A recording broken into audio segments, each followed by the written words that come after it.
This NASCAR Dover 2024 weekend betting recap edition of the NASCAR Gambling Podcast here on the Sports Gambling Podcast Network is brought to you by Underdog Fantasy. Play their fantasy pick'em for a chance to win 100x in NBA, MLB, MMA, NHL, golf, NASCAR, F1, and more. Sign up today using UnderdogFantasy.com using promo code SRACE, SGPN, to get a 100% deposit match. Driver, start your engine!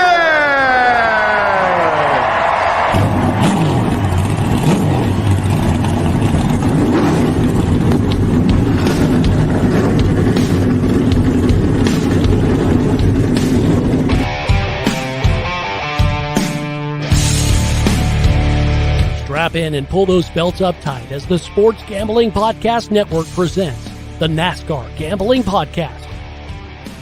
I'll wreck my mom to win a championship. I'll wreck your mom to win a championship. With all the news and the best bets for your NASCAR weekend.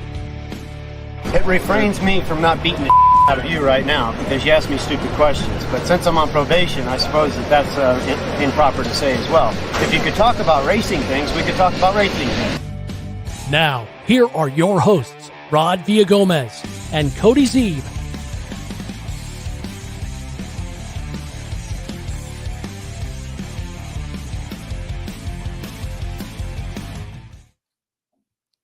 Welcome in to another episode of the NASCAR Gambling Podcast here on the Sports Gambling Podcast Network. He's Cody Zeeb. I'm Rod Villagomez. And before this episode gets going, I want you to pause this episode. I'll wait because I want you to grab your favorite beverage and play a little drinking game with me. Anytime you hear me sniffle, sneeze, or trip because I can't get a word out, then you take a shot or a drink.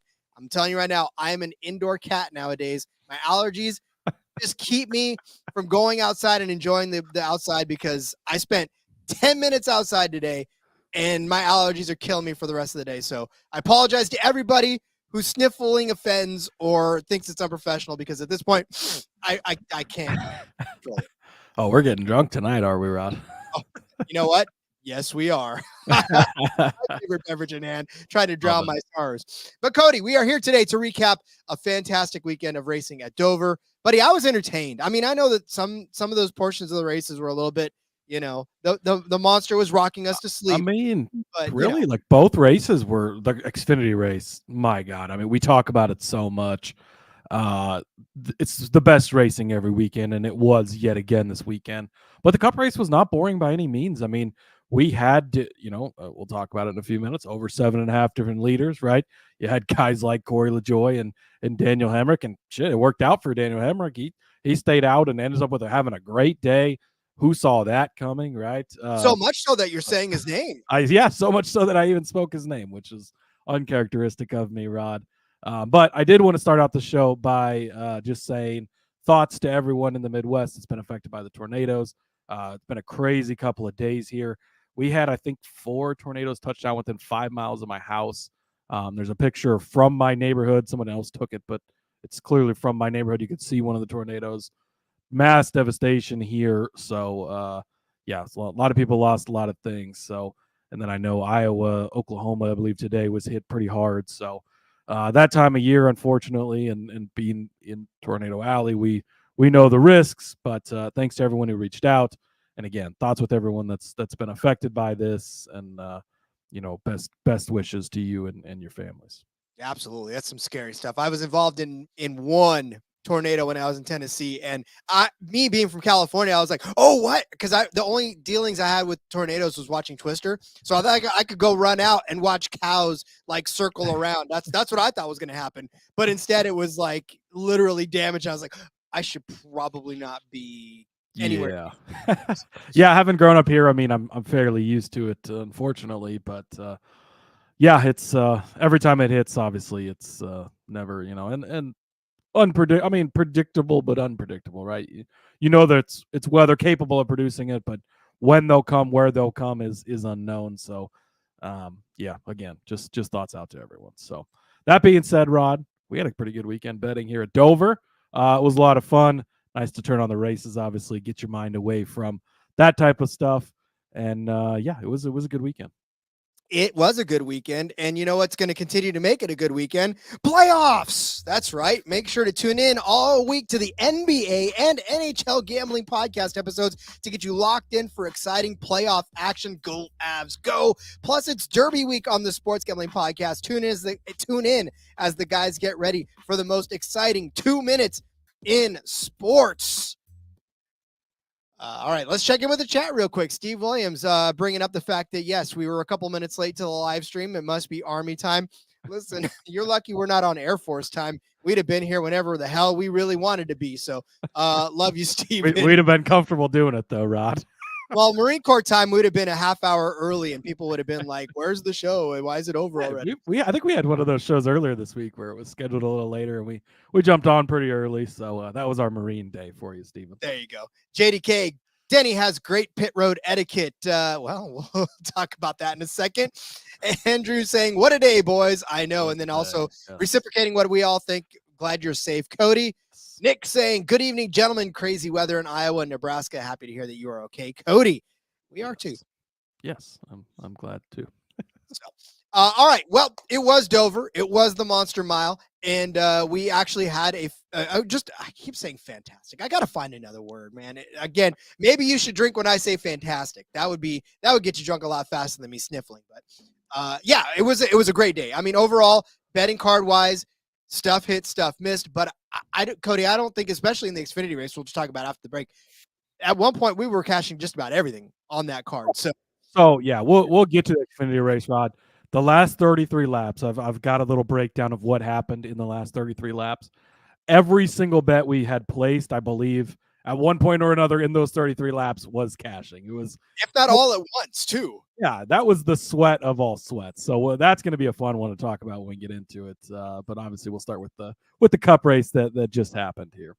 As we always do, yes, it was the Worth 400, which, by the way, I pronounced it correctly. Thank you very much. Bratwurst. I figured I had to be at least 75-25 right on that one. So happy I was there. So it was the Worth 400. Yes. And it was, look, we didn't go into overtime. It was 400 laps as scheduled. And Denny Hamlin decides he wants to win another race this season and beat your favorite drivers all over again. Yes. 54th career win. 55th in their book. Of course, they're counting the Pocono win that was taken away from them, I believe is what that was about. But yeah, 54 career wins for Denny Hamlin. That's what his third this season, I believe, as well. So he's having a pretty good season, locked into the playoffs, Rod, actually, technically. So yeah, man, gets it done again. And I guess we'll just start right there. I accidentally gave out Hamlin to win the pole. I meant to give him out to win the race, Rod. So that was my fault, apparently. But I had Denny Hamlin to win the pole 7-1, and then I had Denny Hamlin to beat Kyle Busch -145 in qualifying. Rod, Kyle Busch just squeaks in. I mean, it was this close. Like, he shouldn't have even made it to the final round. You were going to cash the bet. He wasn't even going to be there. And then he sits it on the fucking pole. I was so pissed off. Oh, my goodness. Just this was very frustrating. Denny obviously doesn't get the pole, and Kyle does. So -145. You only pay the juice if you lose. One of the rare cases where we did pay the juice, Rod, unfortunately. And then I just turned around and bet every single penny I ever own on Kyle Busch to win the race, because you can't pass in these cars. So if you start first, you're going to finish first, right? So congratulations to Kyle Busch on the win. Oh, wait a minute. I guess you can pass in these cars. Weird. Maybe it's a him problem more than a car problem. Who knows? But anyways, yeah, so unfortunately, this was a rough way to start the weekend off, but luckily we made up for it elsewhere.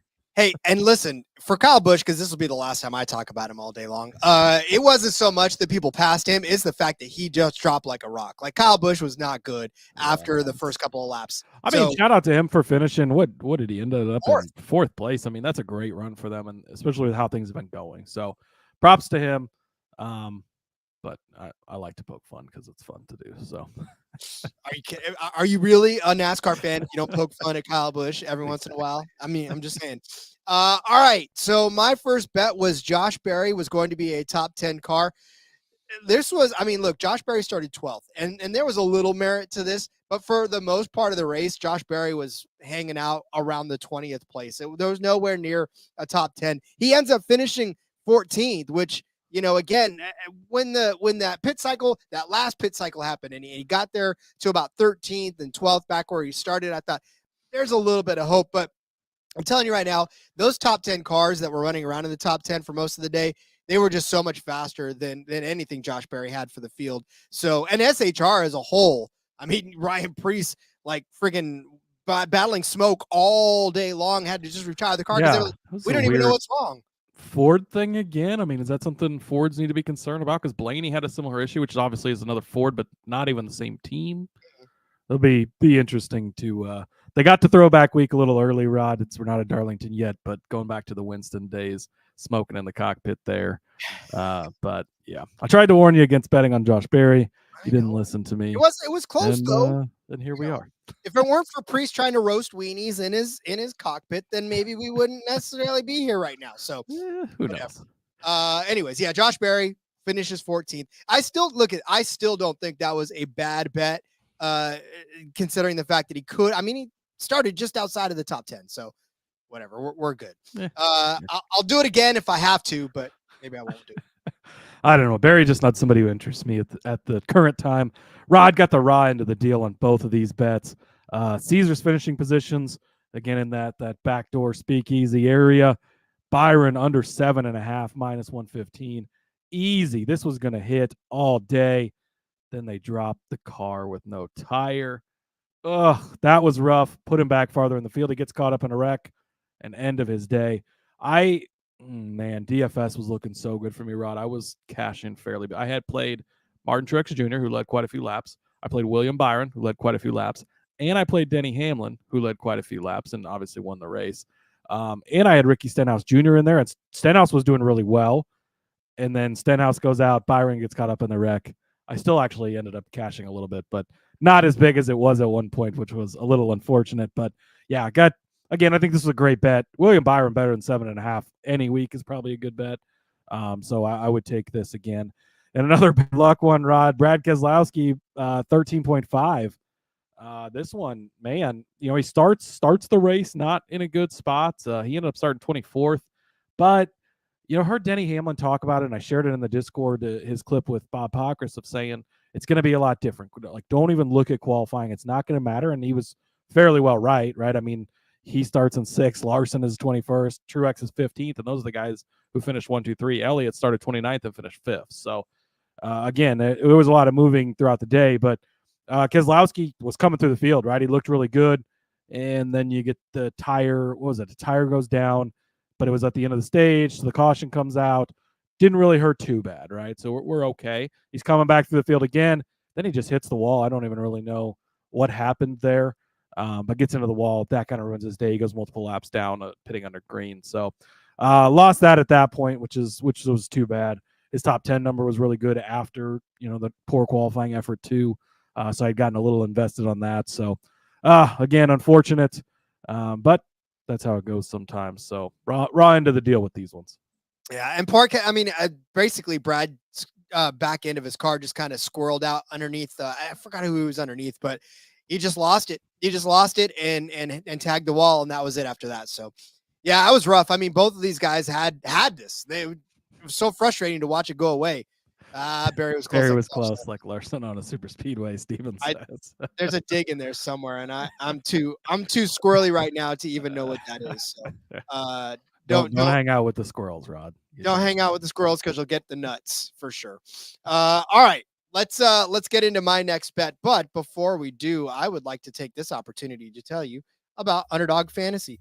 We did fairly well in our underdog picks this last week as well in Dover. A lot of great picks by us. And so listen, if you enjoy winning money, which I hope you do, you can go to Underdog Fantasy and join us in our quest to get you there. I know that we hit Cole Custer, I think, in the Xfinity race. I know we hit Dinger and we hit Love and we just hit a bunch. I'm telling you right now. And we're going to continue to hit a bunch. And we're going to continue to give you our favorite Underdog Fantasy plays all season long. Plus the NBA playoffs are here. And our sponsor, Underdog Fantasy, wants to make it a lot more interesting because Underdog's the easiest place to play fantasy sports. You can play their pick'em game. It's as simple as selecting higher or lower on a player's stats like points, rebounds, assists, or more. And of course, in racing, it's better than or worse than the projected finishing position of the drivers. You can make entries of all basketball if you want, or mix and match with your other favorite sports like baseball, hockey, racing. You can win up to 100 times your money. Literally is a ton of fun. Underdog's also available in 30 states, including California, Texas, and even Canada, up the cross of the border northwise. So make sure you get in there. New customers, if you're brand new, you get to pick them special in the lobby when you sign up. Underdog's also going to be running a ton of different promos, bonus cash airdrops, special giveaways, and thousands throughout the NBA playoffs. So make sure to follow at Underdog Picks on Twitter to keep an eye out. Underdog's available in 30 states, including California, Texas, and Canada. Plus, they just launched Champions, their player versus player format in Florida. Make sure you sign up with our promo code RACESGPN. Underdog's going to double your first deposit up to $100. That's Underdog Fantasy promo code RACESGPN. Well, my next bets both cashed because I decided to give you a double up on Martin Truex Jr.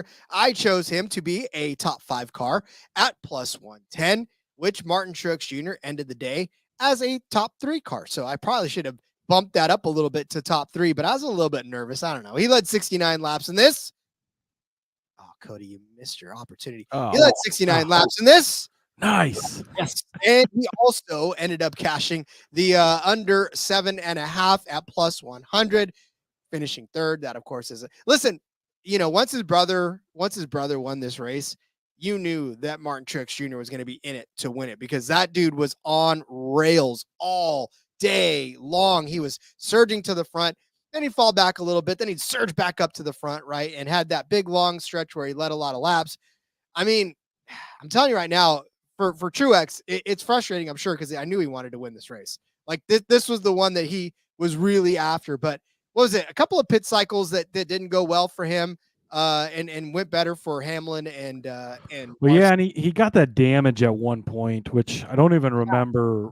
It was like when your shoes start talking because they've been used too much, right? His front end was kind of like opening up like a mouth. They had to close it. So yeah, that was part of the reason too. Yeah, exactly. But yeah, I mean, he had looked fast earlier on. And then, yeah, I think there was one bad pit stop where he got out a little farther back.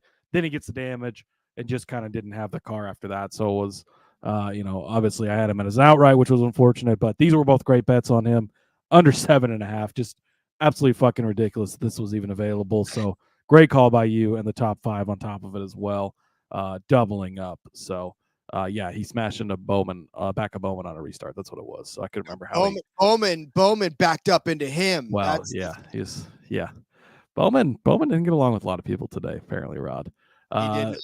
Andrew got Truex top 5 insurance on Bet Rivers, won a bunch of money, and get my bet back on Martin. So that's awesome. Props to you for that one. All right, Rod, I had Ricky Stenhouse Jr. top 10, 6-1. He was actually running pretty good throughout the day. Was it going to be a top 10 car? Maybe not, but at 6-1, he was running inside the top 20, I think, with a shot at it. Obviously, then has the issue. Was his just a fire? That was the part of the race where I was listening, but I wasn't necessarily watching. So I don't remember exactly what happened there, but or if he hit the wall first or what the deal was. But so look, Ricky was actually running in the top 10 for a decent amount of the day. Like this was going to cash until he had his problem. And I think it really was that he just kind of got squirrely. Again, all these people getting squirrely. But yeah, he got squirrely and ended his day. But yeah, this one could have cashed, Cody. He was having a great day. Like I said, I mean, he was helping carry my DFS lineup for a while. When it was the big time in the green for a little bit there, I was checking. I'm like, all right, we're looking good. And that 6-1, I'm thinking, okay, this definitely has a shot. Like, I don't know if it was going to cash, but he was definitely going to be in the ballpark. Gets taken out. So unfortunate there. Also, Chase Briscoe, top 10. Was he in this race? Unsure, Rod. Ends up 19th. He started 7th, so you felt good after that. But man, it just, after that, you didn't really get anything. And JDK saying Spinhouse was getting back out on the track. That's what it was. Now, see, I promise I watch these races, despite what that one guy said, Rod. But hey, it's been a long day. You read A the lot box scores, Cody. there was Shut up. there was other things going on as well. So, but yes, now thank you for refreshing my memory, JDK. That's why we do this live. It's really for no other reason for you guys to remind us what happened. But but no, that's exactly what it was. He was getting back up, and he probably did come up a little early, I think. But yeah, then he got into Barry, and then that ended his day. So unfortunate, but definitely had life, and again, was a great bet. There's not a ton of opportunities to get in on Stenhouse top 10, but next year at Dover, we'll bet it again, Rod. So put that in your back pocket and bring it back out. Nashville maybe too when we get to another concrete race. So, but again with Briscoe, yeah, I kind of regret this. Should have just taken Gragson top 10 here. Luckily, we hit a bigger bet on him later on that we'll talk about in a few. But man, I was just trying to hope that ride that Briscoe momentum, and just didn't really have it. Again, he started in the top 10, but I don't even remember seeing him throughout the day. He kind of fell back and wasn't to be heard from. Well, no, I mean, look at both Stenhouse and Briscoe were in the top 10 at certain points of this race, not just at the beginning where he started. Like Briscoe was there for some of the stage one and then a little bit of stage two, but you're right. I mean, his day basically fell off after a couple of just crazy pits. And I mean, Stenhouse was top 10 in both stages, Rob. Yeah, that's what I'm saying. He really was up there. Yeah, that makes it worse when you're right on a bet and it doesn't hit. I mean, him and Allmendinger were fighting for that 10th spot, and then once he finally claimed it back, then Allmendinger kind of went by the wayside a couple of seconds back, and it was Stenhouse for the longest time. So, yeah, I mean, that was a really good bet. I was thinking that was going to cash for the longest time. Another one that I thought was going to cash for the longest time, Ryan Blaney, top 5. Ryan Blaney starts the race in second place. Ryan Blaney leads 47 laps of this race. Ryan Blaney finishes 7th. I was so ticked off. Like, man, Ford. Yeah, they fell back. Ford is well behind everyone else, Rod. Yeah. No, Ryan Blaney. Speaking of which, Joey Logano 16th. Austin Cindric beat him. Like, again, try and predict which weeks Joey Logano's going to show up, Rod. Good luck. Well, it's definitely not an even week, so I'll tell you that. Stephen Williams says my daughter had Blaney too. Well, my daughter loves Ryan Blaney. In fact, when he was in the booth for the Xfinity race, she was like, "Shut up, Dad. I'm listening to Ryan Blaney." I was like, Stop talking. I'm listening to Ryan. I'm sorry. Weird. I said the same thing to my wife. That's strange, her phone cover on one end is me and Bubba Wallace, and then on the other one it's me and Ryan Blaney. When I was in Sonoma, I sent her a couple pictures, and so now she uses those as her phone cover. But no, look, Blaney was there. I mean, Blaney, for the most part, I think he had troubles. He got kicked up out of the groove and just sort of didn't have it after that. I mean, he managed to get a 7th place finish, which, again, for Ryan Blaney, not bad, but he wasn't getting past Gragson because he was still so far behind Gragson. Definitely wasn't getting past any of the top 5 cars. I was hoping that Kyle Busch would remember he was Kyle Busch and punt himself back out there, and then that Noah Gragson would be like, wait, what am I doing up front? And then remember that. But neither one of those happened. Ryan Blaney finishes 7th. So I still would have cashed. I still would have placed this bet. Yeah, I mean, you got good value on this for a guy that comes within 2 spots, being at more than 2-1 at plus 220. So I don't think it was a bad bet necessarily. Again, the Ford question mark's going to continue to be a thing, and don't overreact, right? Because they've won the championship the last 2 years after starting out slow too. So it's not like they can't do that. But as far as winning on a week-to-week basis, I mean, they've not won in any of the 3 series so far this season. We'll talk about that in the Xfinity race because they maybe almost could have a couple of times, but that's how it goes. Rod had a couple of top 10 bets, both at one. Bowman was minus 110. Loved this bet. He was with the first guy I circled coming to this track. Alex Bowman is really good here. Man, it looked like maybe for a while he was going to have a shot to win. He was running second place. Then you get the deal on pit road where he kind of gets squished in there and falls back as he kind of led off of it and pulled out. So 8th place finish for Alex Bowman, not a bad day. Easily cashes the top 10 at minus 110. And the Ty Gibbs minus 120. He made a sweat, Rod. I think it was about the last 10 laps or so. I was watching that, watching the ticker. It was right. I was not interested. I mean, I was interested in the Larson Hamlin for the win, of course, but I didn't have a ticket on either of those guys. So I was more interested in that battle. And 3 laps down, Justin Haley and Zane Smith, who I had a head-to-head in. Luckily, I had Haley, and he did cash. But that battle was for 23rd and 24th. So anyways, but Ty Gibbs, top 10, does cash at the end for us, -120. And Bowman, -110 for the top 10. Hopefully you got in on the Bowman one early in the week, because I think by Wednesday or Thursday, he was like -180 or something most places. So very interesting. But yeah, both of these top 10s cash. So good day there. JDK saying Blaney, as at one point asked his crew chief, why are these guys going so fast? That was when he just got passed by Byron, Truex, and Reddick. Yeah, just no speed in the Fords. I mean, that continues to be pretty concerning if you're a Ford team or a Ford fan, because, I mean, I get that it's the Hendrick and Gibbs show mostly. But, yeah, definitely the Fords are well behind everyone else. Yeah, Blaney was also getting passed by that guy on Office Space, the old man that was using the walker after everybody was like, dun, dun, dun, dun, yeah. Yeah, Blaney just didn't have it. It was tough. But yeah, I mean, look at both of those top 10s. Literally, Gibbs just slid in there at the very end. And I was like, whoo, Cody with at least the Gibbs call, because that was rough. Yeah, I was rooting real hard for Gibbs at the end there. I'm like, oh, come on, buddy, get this. Well, once Stenhouse was out, I mean, it had to be somebody, right? So definitely with you on that one. All right. My next one, I said drivers to lead a lap. I called it over 7.5.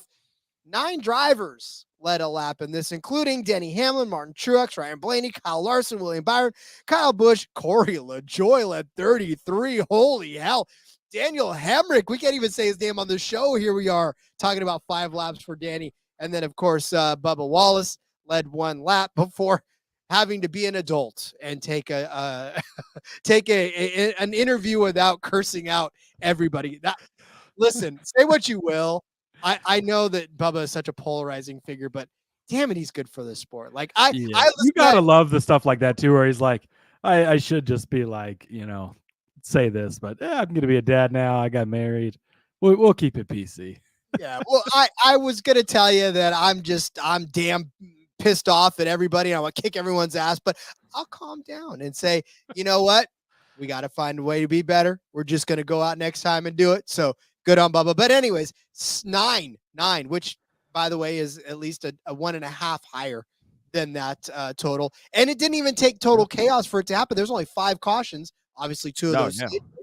I mean, yeah, it was strategy, and there was just different kind of like through the DFS part of it. There was different dominators throughout the day. I mean, you didn't have one guy that led 200 plus laps. I don't if you have the laps led in front of you, but I don't think anybody led even 200 laps of the Denny led the most at 136. Truex led 69. Blaney 47. Larson 39. Byron. Yeah, there was never really a point in this race where you felt like there's no chance this guy loses. I mean, when Truex got up there early and he was fast and looked good, but it wasn't like he's so much better than everyone that nobody's going to stop him. And then he gets out of the lead, and then he didn't really have it after that. So, yeah, again, to the competitiveness of it. And yeah, maybe it's not just straight up passes on the track every single lap for the lead, but you're still getting good battles, and it's working out this way. So worked out great for your bet, Rod.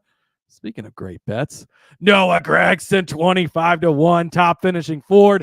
We didn't have to have the outright to win this race, Rod, because we hit a 25-1 on Ford. Last week, it was a 66-1 fastest lap. Sure, Max Verstappen wins in F1. How do you bet on a sport where only Max Verstappen wins by 3 years every race? Doesn't matter, Rod, 66-1. This week, it's Noah Gragson, 25-1, top finishing Ford. You have to keep attacking this market, right? Tell me who's going to be good for Ford, Rod. I went through the list. Is Ryan Blaney going to be good? Yeah, he's probably going to be decent, but you can't always trust him. He was decent, but he finished 7th place. Noah Gragson finishes 6th. What's Joey Logano going to do? Flip a fucking coin, because it could be first, it could be last. He finished worse than Austin Cindric, Daniel Hemrick. I mean, Allmendinger, Barry. So I don't know. As far as Keselowski goes, I thought he was going to be good, but he ends up having an issue. Was Chris Buescher in this race? I never saw him. Outside of that, it's really kind of just a toss-up in the Ford camp. So you find somebody that's got momentum, somebody that's been getting results. You can't look at what he did last year, Rod, because he was, 35th last season in the legacy car? It doesn't matter. It's a different Noah Gragson this year. We continue to see it. If they continue to be disrespectful, we're going to continue to bet on them. 25-1 top Ford. He shouldn't be that long anymore because he's proven at this point he's going to be one of the better. I mean, as bad as Ford is and as much as they've sucked, Noah Gragson and Drew Blickensderfer have made quite a bit of good out of it, and they've done really well. So, yeah, again, this is that part of it where the eye test is more than the numbers. And, yeah, he didn't run great last season, and it was bad, and maybe he jumped up too fast. Well, you put him in a different situation in what appears to be, despite Ford still stinking, appears to be a better SHR situation in general, and he comes out and runs well again. And was running good up there all day. So this wasn't even a fluky one. I mean, this wasn't pitch strategy or whatever. Like, Gragson was running up there throughout the day, put himself in position at the end. I was sweating that one out too. I mean, he was in front of Blaney, but I was watching that. I'm like, they're not showing this battle. I really hope that Blaney's not catching him and takes it at the end. So, yeah, Noah Gragson top Ford, 25-1. Obviously going to be the highlight of the weekend, being a big number, but that helps cover up some of the losses on top of what was a pretty good day. Yeah, and what was impressive is that he actually did kind of admire himself in the muck in the middle part of that race. I mean, he didn't finish either stage inside of the top 10, so he had to bounce back a couple of times and recover from one. He got caught on the wrong end of one of the strategy. Was it? I think it was when Hemrick stayed out. He was caught a lap down under that, had to take the wave around, so that kind of put him a little behind the 8 ball, and then he still worked his way back up there and ends up with a strong finish. So love to see it. You do love to see it, especially at 25-1. Absolutely fantastic. Yeah. You know, and JDK had his top 10 at 3-1. I know quite a few people in the Discord, I think, had that too. So it was good to see. It was a great call. And somebody brought that up on the show when we were recording. I said it was a good bet, but I decided to go with Briscoe instead. Obviously, maybe regret that part of it, but luckily he hit this one for us. Brisk, no. There are very few times where I will tell you to not watch one of our episodes on YouTube, but if you don't want to watch this one on YouTube, I do not blame you. I am certainly not 100%. I'm sneezing, I'm blowing my nose. It's a pretty terrible sight, but hey, listen, if you're into that kind of stuff, it takes all comers, right? So, yeah. Listen or watch if you want. And JDK mentioned too, that was his plus 300 he got post qualifying, which Gragson impressive in qualifying again. He ended up starting fifth place. So, yeah. I mean, they've been showing up and been being good. Yep, they sure have. You know what has been showing up and being good is my winning car number, but this time it let me down. Denny Hamlin decides to break my heart. I did not get a winning car number 0 through 9. I had this at plus 135. I mean, look, at certain points of the day, it looked like it was doing okay. Kyle Larson finished second, right? He wasn't going to run Denny down at all. Another week where you can't bet Kyle Larson at plus. Like, if you're upset that we don't pick Kyle Larson to win, plus 400, plus 450 again, Ron. I know he was there. He had a chance, but another week where he's the massive favorite and doesn't win the race. Yep. And Kyle Busch starts on the pole and he fades back. Chase Elliott finishes in 5th. I had 3 shots at this inside of the top 5. Not one of them could best Denny Hamlin. So unfortunately, did not cash this bet. So, oh well, I'll come back at it again and do it. JDK saying get some Flonase, Rod. Listen, I have Flonase, I have Allegra, but this California pollen out here, I'm telling you right now, it is strong. California pollen. I don't want to hear about California pollen, Rod. I live in the Midwest. It's like 7,000 mile an hour winds outside every day. We get pollen from all 50 states every day that crosses through here, even Hawaii. That's how strong the wind is. So we have plenty of allergies here. Don't worry. I love it. All right. And then for outrights, Cody, who did we have? Yeah, outrights, Rod had Martin Truex 7-1. Obviously felt pretty good about this. I mean, he was very fast at the beginning of the race. Doesn't go the way. Maybe if he doesn't get the damage, it's a different story. Who knows? Maybe if his pit crew gets him out like Denny's did, he's able to hold on to the lead. But at 7-1, I think it was still a good bet. Chase Elliott 14-1. He starts 29th, I know, but he showed up at the end of the day, 5th place, and really, like, from the drop of the green flag, he started making his way forward, and he looked fast. Was he ever going to win the race? I don't know that he was ever put himself in that position. 5th was about the highest I think he got at any point. He looked strong. 14-1, you'll take it. Keselowski at 20-1. Do we really get to see it? I don't know. He had issues early and then kind of lost, on that hit in the wall deal. So, is what it is. I also had tossed out Tyler Reddick in the Discord at 24. He got to 24-1, Rod. He was running top 5 for a while in this race. Started 4th place. A good reason to be over in the Discord. You're going to get extra things like that. That's one of those things where the number just got too big on too good of a driver.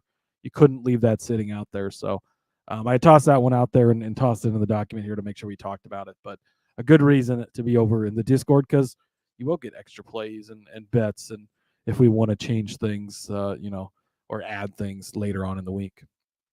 Indeed. I had this guy named Ross Chastain. I'm pretty sure he was out there. Like, he started 22nd. He ended up finishing 12th, and he was never in contention for the win, never in contention for anything other than a top. I don't know if he was even in contention for a top 10, Rod. Who was rough.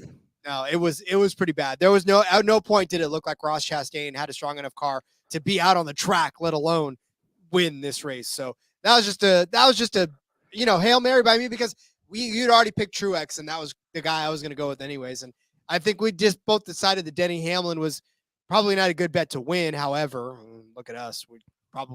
It should have picked him to win, because he did. So hindsight's 20/20 on that one. So yeah, that was it. Ross Chastain did not win. But listen, I've been anxious to get to this day, because Saturday was a much better day and a much better race in for our cards. Even though you had a 25-1 on Saturday, we had a whole lot of bets, a whole mess of bets on Saturday. So it was, of course, the Bet Rivers 200, which, by the way, shout out again to Bet Rivers for getting this one, and Bet MGM for getting the next one here in the next few weeks. Ryan Truex, back-to-back. Cody, we both shied away from picking him. We both said, should we pick Ryan Truex? Well, I had a bet on him, but yeah, as far as outright, I think you said you're not giving it out officially, but you definitely consider it. I said it was between him and Chandler Smith. We'll have that conversation, because Chandler Smith did not look good at all, which was uncharacteristic. But this race had everything, Rod. From the drop of the green flag, they were racing the rain. They knew it was coming. We didn't even know if we would get to halfway to make it an official race. We get there, and then it was just a big question of, like, it could be here any minute. Then, Rod, 33 laps to go. It's raining. Cole Custer's in the lead. This race is over, right? They made it. They're celebrating. But NASCAR's like, yeah, we'll open up the pits. Stay out if you want to. Don't stay out if you don't want to. But we're still going to keep cars rolling on the track. Custer stays out. Other guys go. Well, he didn't mean to stay out. He accidentally stayed out because they weren't clear on the call. He stays out. Well, then it's like, okay. Well, then they park him on pit road after that. I thought our friend Derek Yoder, he summed it up perfectly. Somebody said they fell asleep or something, which unfortunate for them. But I've got his tweet here. This was his summary of the last 33 laps. Rain, Custer leading, red flag. NASCAR says, let's go racing. Again, Custer pits from the lead. Allgaier and Hill make contact, caution. Allgaier pits from third. Hill and Creed trade spots. Creed gets into the wall. Qualpole to the lead. Hill spins. Green, white, checkered. Truex passes Qualpole for the win with 2 to go, which is a pretty good summary of how the last 33 laps went. Man, it was all insane how it all went down. Like we mentioned kind of at the top of the show, every single one of these bets, we hit quite a few of these actually, but every single one was cashing at some point or another throughout this 33 laps in all these different scenarios. I mean, probably 8 different winners throughout a different parts of this race at the very end. I mean, you had Custer, obviously. Then Allgaier looked like maybe he was going to win. Then it was Austin Hills to win. Sheldon Creed could have won it. Carson Qualpole could have won it. I'm trying to think of who else even was up there. There was a lot of different people had a chance to win this race within those last 33 laps of this race. So it was all spectacular, Rod. But we'll start it off. I had Ryan Truex, top 5, minus 105. He obviously wins the race. He was not up there the entire day. I mean, he was top 10 throughout the day. Where did he finish in the stages? He was 9th in stage 1, 10th in stage 2. So barely top 10. JDK saying the only thing I missed was Herbst throwing away a top 5. By the way, which we'll talk about Herbst in a few. But again, another reason to be in the Discord, I had dropped that they had gave that, what was it? 200-1 for a top 5 or something, a mistake. They never corrected that, Rod. So had Herbst held on, JDK was going to get paid for that. So good reason to be in the Discord because we tossed that out being over there. It didn't last very long because they realized their mistake, but they didn't pull it back. They learned their lesson from last time. So, boy, that would have been a big cash for him, which was unfortunate. But the Ryan Truex bet, look at even money for the guy who had won previously, was going to be in a fast JGR car. Was JGR fast throughout the entire day? Not necessarily. Were there 3 of them in the top 3 at the end of this race? Yes, for a minute. And 3 ends up in the top 7. So pretty good finish there. But yeah, Ryan Truex, top 5 does cash.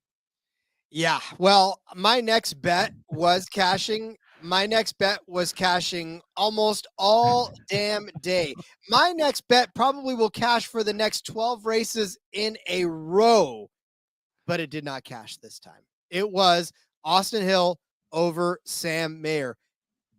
Can I don't even want to break down this bet because it's stupid. It's stupid that it didn't cash, right? Sam Mayer starts 20th in this race. Sam Mayer, 10th place at the end of stage 1. That's fine, but Austin Hill was actually 6th in that one, which is even better, right? Sam Mayer, not even in the top 10 at the end of stage 2. Austin Hill was 2nd.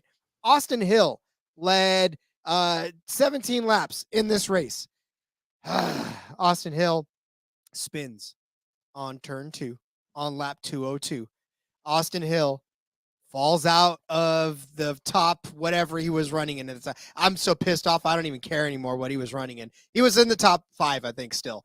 Yeah, I mean, he was, yeah, I mean, looked like he was going to win the race at one point in one of those because we had multiple big wrecks and cautions and reset the fields, and like he had run away with it after one of the restarts.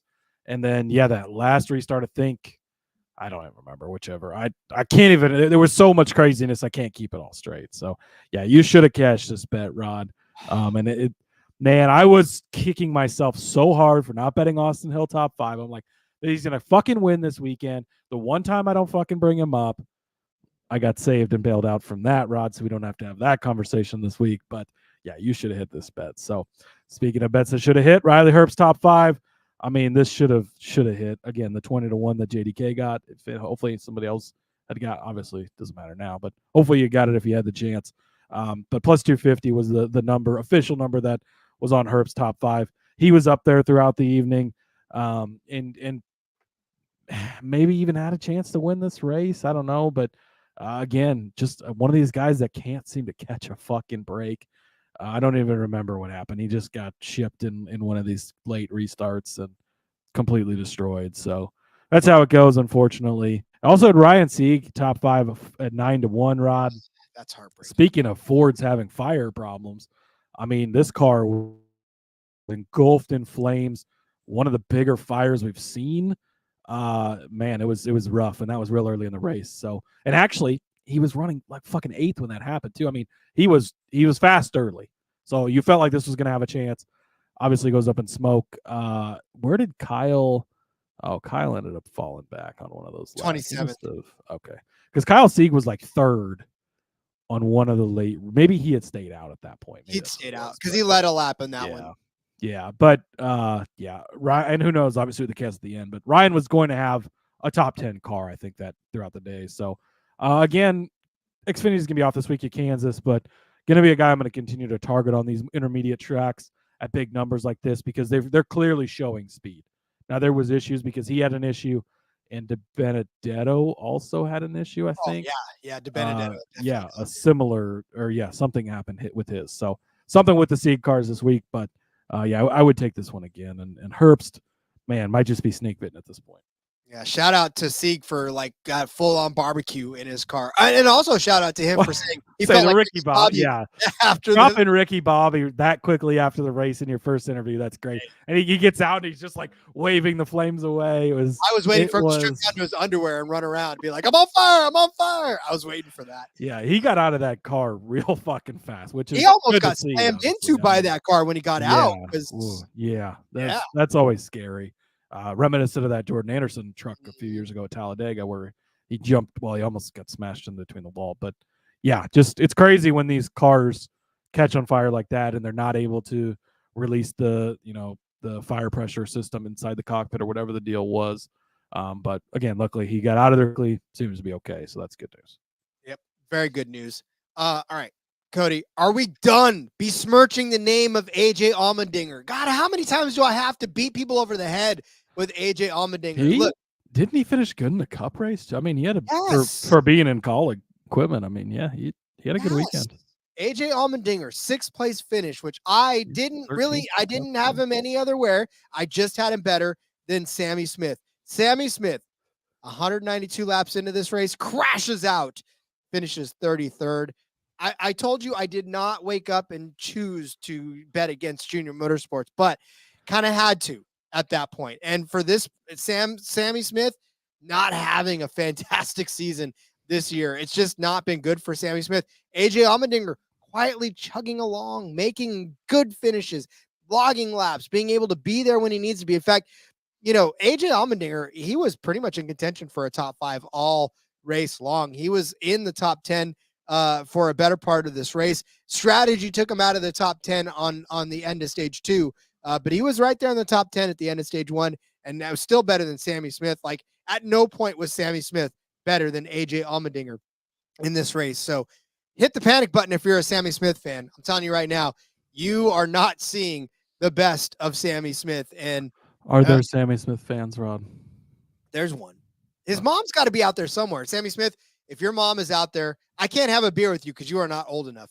But I would like for you and I to share a yoo-hoo and discuss great things. But yeah, I mean, your season's hurting and you know it. So let's talk about that.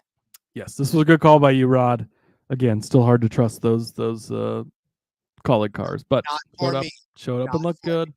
And they both looked good on Sunday, which was uncharacteristic, but that's how it goes sometimes. Top Chevrolet, Jesse Love at 10-1. This one looked pretty good for a while.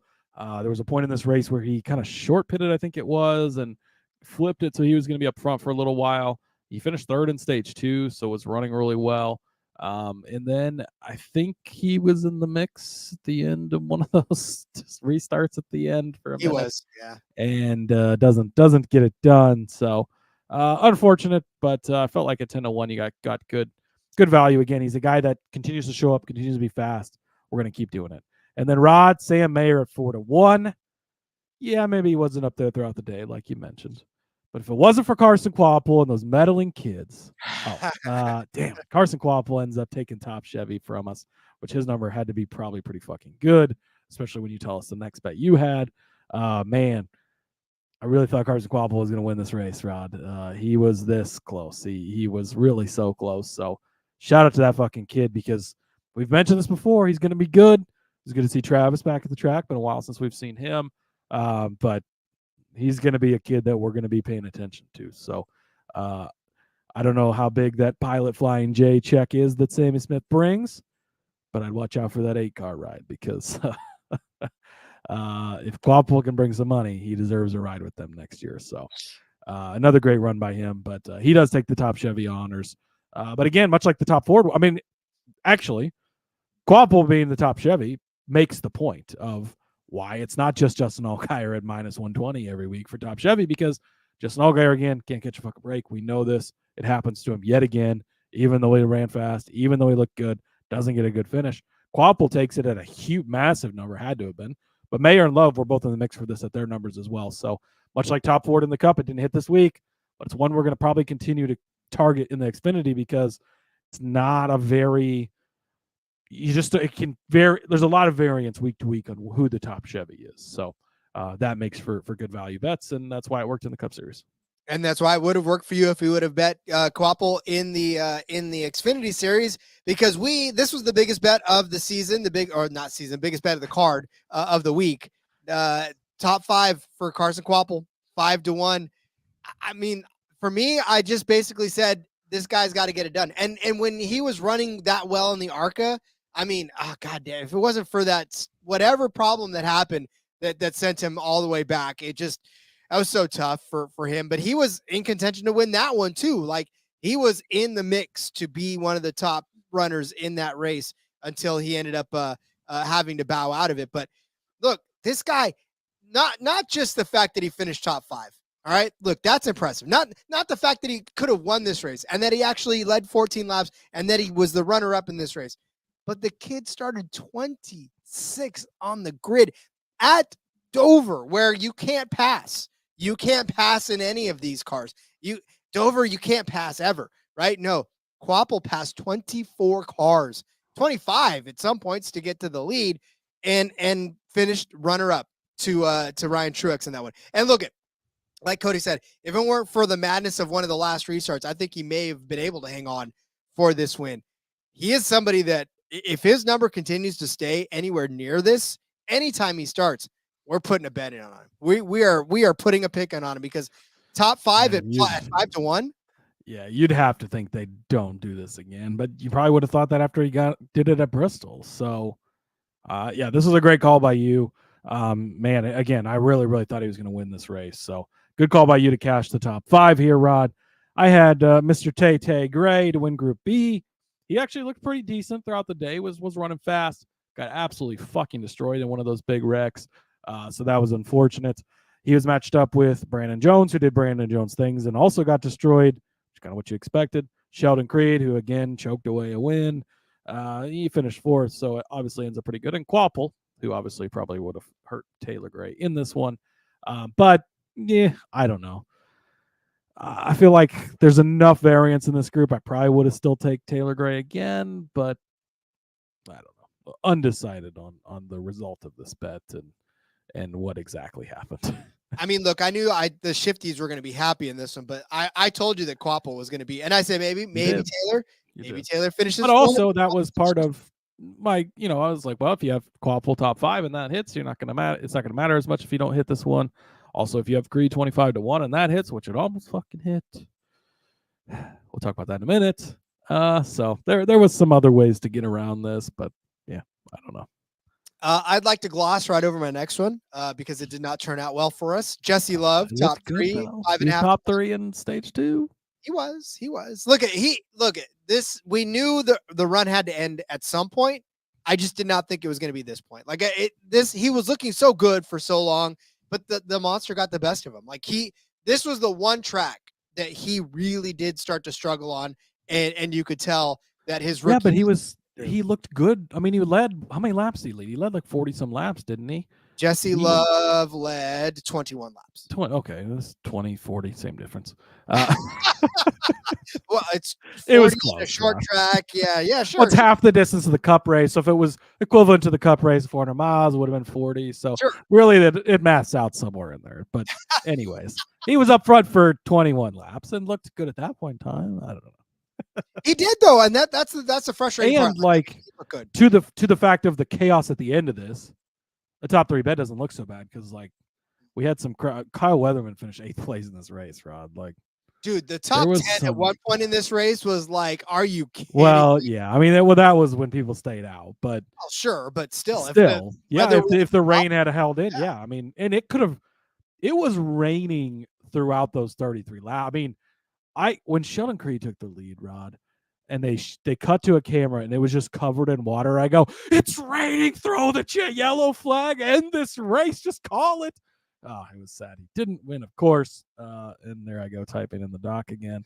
I always have the doc pulled up on my phone. A little behind the scenes for you. I'm looking at my phone is where the doc is. And I accidentally hit the microphone button, and then I was yelling, and it was typing out everything in the doc that I was saying. It's a beautiful thing because I get to watch it as it happens because I have it on my laptop. Yeah, because Rod's looking at it too, and right here, right? And so I watch it as it like types out what he's saying on the doc. I love it. Anyways, winning manufacturer, Toyota, Rod, plus 185. Never in doubt. Toyota's dominated the entire day, just like I said they would. Led every single. Okay, maybe not. Right? They weren't the best cars throughout the day. Maybe we backed into this one, but it still cashes. We'll take it, plus 185. I was, in general, disappointed with the Toyotas this weekend. Chandler Smith, nowhere to be fucking found. That was an atrocious run by him this weekend. Very interested as to why he was not in contention throughout the entire day. Never even had a chance at anything, which was unfortunate. Truex looked good throughout the day, right? He was kind of hanging there, but was he going to win? I mean, I didn't think so. Obviously, he does at the end of the day, and that's what matters. Creed maybe had his chances too, of course. But, yeah, I don't know. I'd say we got pretty lucky with this one. But, hey, sometimes you'll take luck. you get unlucky in other ones. So we'll take the luck here. Winning manufacturer plus 185 for a team that has fast cars every single week, or a manufacturer. I mean, basically it's a team, right? But a manufacturer that has fast cars every single week, to get them at plus 185 when you had the Chevys at lesser number, not as many Fords out there, just like the Toyotas. So it cashed. We'll take it. And I'll probably bet it again in 2 weeks when we go back to Darlington. Well, they say better lucky than good, and I think in this case it was. This is not luck. Like, Saturday started out really good as far as like the winning number bets, and I had winning car number as even at plus 115.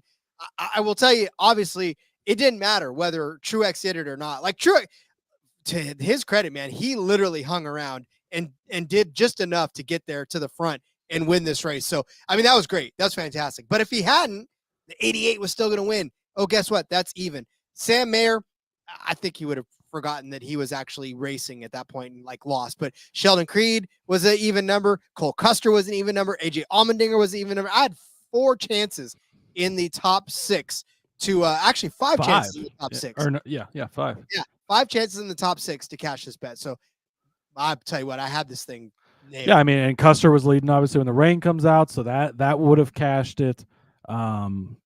This was a good bet, Rod. So again, you know what to do with the numbers. You missed in the Cup Series, it happens every once in a while, but you got it here, so props to you.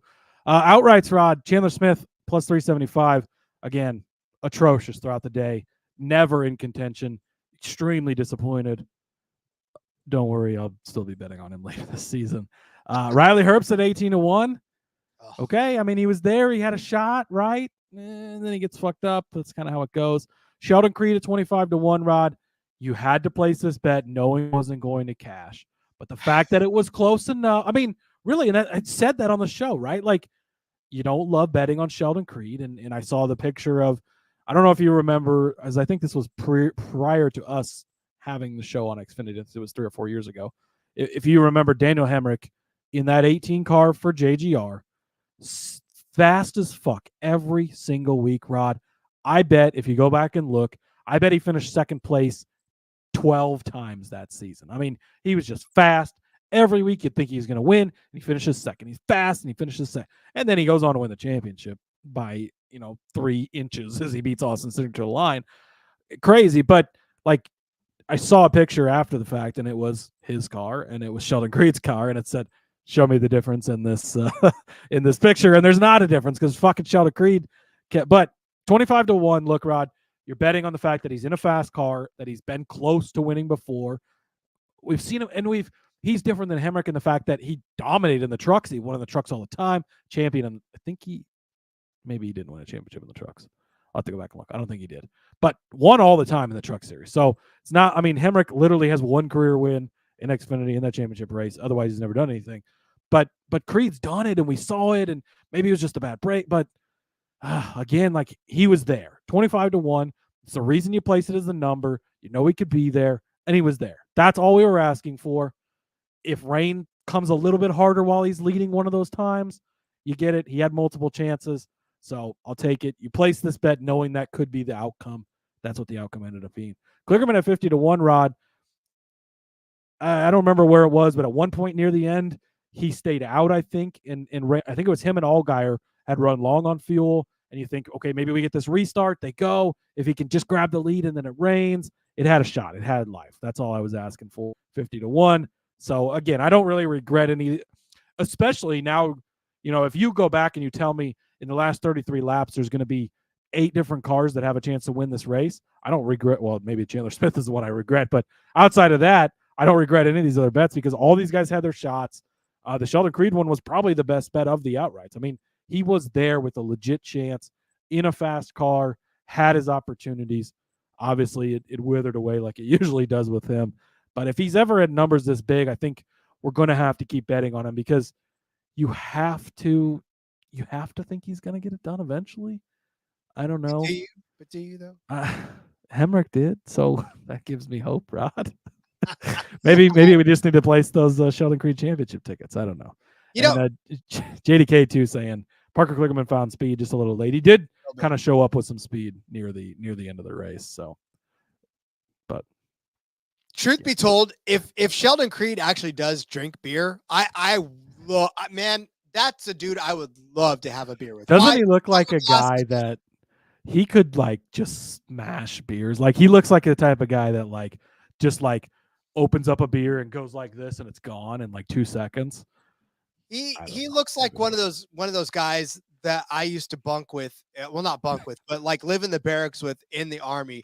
Well, he looks like every recent graduate of boot camp in the military with those glasses. And that's what I'm saying. Like I would knock on his door and that dude would just be like, "What's up, man?" And I'm like, down with the beers, and you're like, okay. Oh, hey, how's it going, man? And then we'd be drinking by the end of it. So Sheldon, look, I'm gonna be in Sonoma in about a month. Let's. I know you can't drink while you drive, but I don't know. Maybe that's what he needs right now. Oh, okay. No, don't drink and drive, kids. Please don't. Please don't. All, but ever. We don't. 1-star rating. Rod and Cody talk about drinking and driving. No, we say don't. No, all right.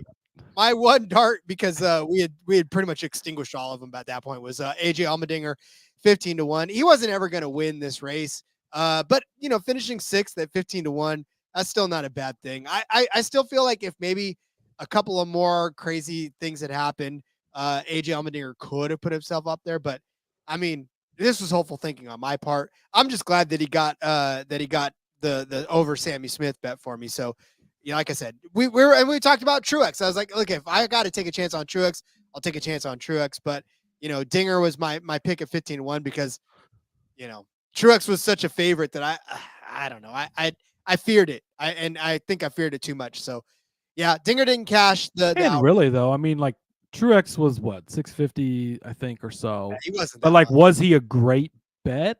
I mean, he cashed. Now, so, yeah. So in retrospect, yes. But I mean, he wasn't like he was up there throughout the day.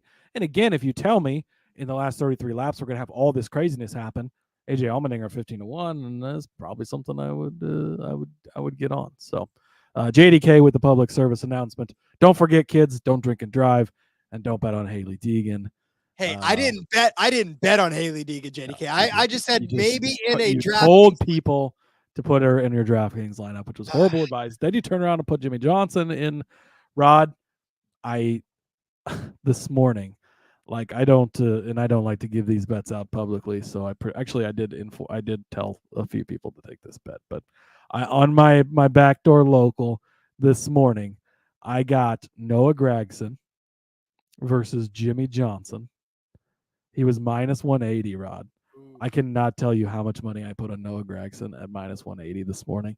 And I was just praying to God that he wouldn't. I mean, the only way that was not going to cash was if Gragson ended up in a wreck. Like, no. And Johnson was what, 4 or 5 laps down in 28th. But I wasn't saying he was going to finish in 10th. Jesus Christ. I said he would probably have a good time. But no, and actually, like, looking at it. So, I mean, he finished 28th after starting 27th, but not Kaz Gralla, by the way, 29th. We talked about him. I think you brought him up.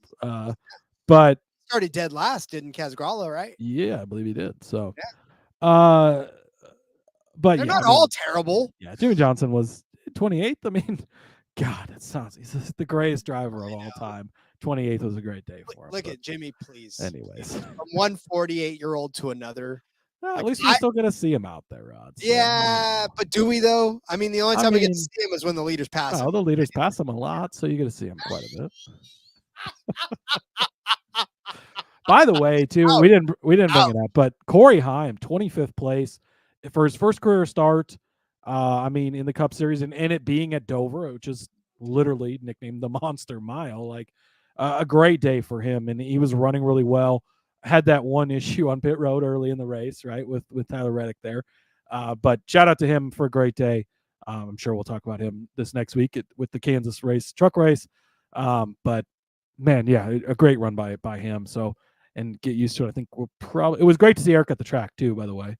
It was nice that TV interviewed him there on the box for the 43 car, but I have a feeling that we won't see Eric for a while. So we'll probably get used to Corey in that 43 for a bit. Might be a top 10 bet here or there on him, depending on the odds. I don't know if I'm going to go with you on top 10. Maybe you're on that island alone. We'll Jimmy Johnson. We'll see. No. We'll get a cut bet going. Corey Heim actually has a chance. Johnson. Hey, Jimmy Johnson back next week at Kansas, though, Rod. So you Yes, get a chance to play him in your DFS lineup. Hell to the no. But anyways, I will have fun. Now that this has gone off the rails. Well, shit. I mean, what are we at now? Almost midnight. We're past midnight on Eastern time. So yeah. Anyway, all right. Well, that was Dover, ladies and gentlemen. Hopefully, you guys cashed some bets because we once again have given you out a few winners, a couple more, nice little 25-1 to kind of keep you nice and tidy.